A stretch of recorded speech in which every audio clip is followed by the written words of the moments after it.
So, protein loss అనేది ఫ్రీక్వెంట్‌గా clinical ప్రాక్టీస్‌లో గమనిస్తూ ఉంటాం. అయితే ఈ ప్రోటీన్ లాస్ అనేది ఒకటి ఫిజియోలాజికల్ అంటే నార్మల్ పర్సన్స్‌లో గూడా వెళ్ళేదానికి ఆస్కారం ఉంది.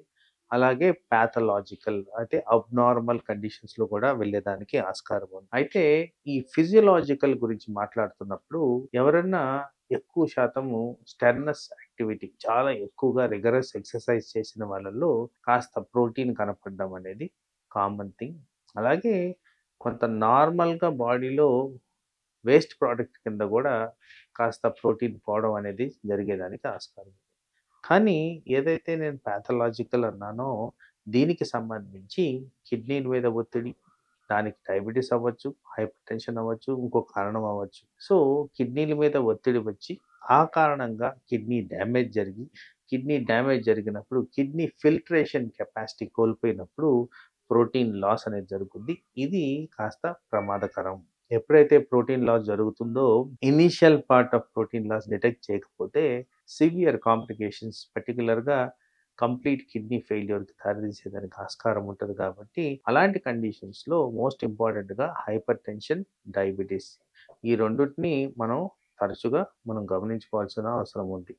అయితే వీటిల్లో ఎందుకు గమనించుకోవాల్సిన అవసరం ఉందంటే, మనము ఫ్రీక్వెంట్‌గా కిడ్నీకి సంబంధించిన వ్యాధులు చూస్తున్నప్పుడు మోస్ట్ కామన్‌గా వచ్చే 2 ఐటెమ్స్ ఇవే.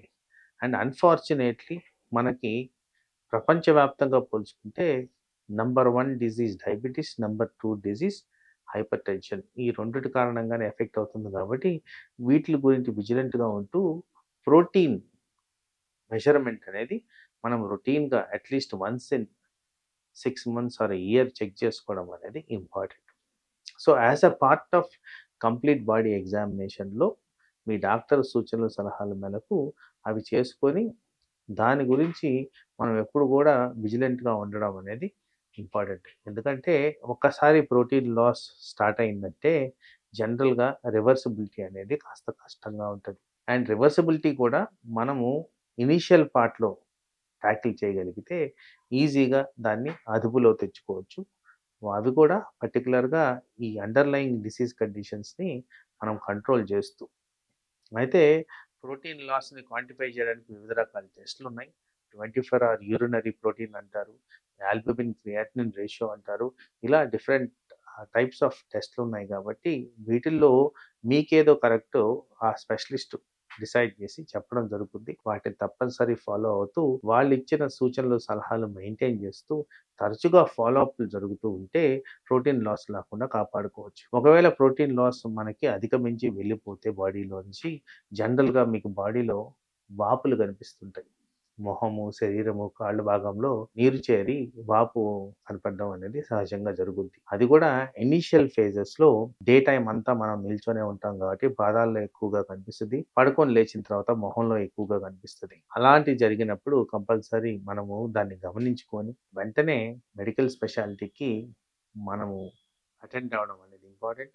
అలాగే దాని గురించి పర్టిక్యులర్‌గా టెస్ట్‌లు చేసుకోవడం ఇంపార్టెంట్. అయితే ఇక్కడ పర్టిక్యులర్‌గా మీకు underlying conditions related to kidney గానివ్వండి, డయాబెటిస్ గానివ్వండి, హైపర్‌టెన్షన్ ఉన్నా కానివ్వండి, వెంటనే దాన్ని సరి చేసుకోకపోతే ఇది దీర్ఘకాల సమస్యలకు దారితీస్తుంది కాబట్టి, ఇనీషియల్ పార్ట్‌లోనే దీన్ని ప్రివెంట్ చేసుకోవడం అనేది చాలా ఇంపార్టెంట్.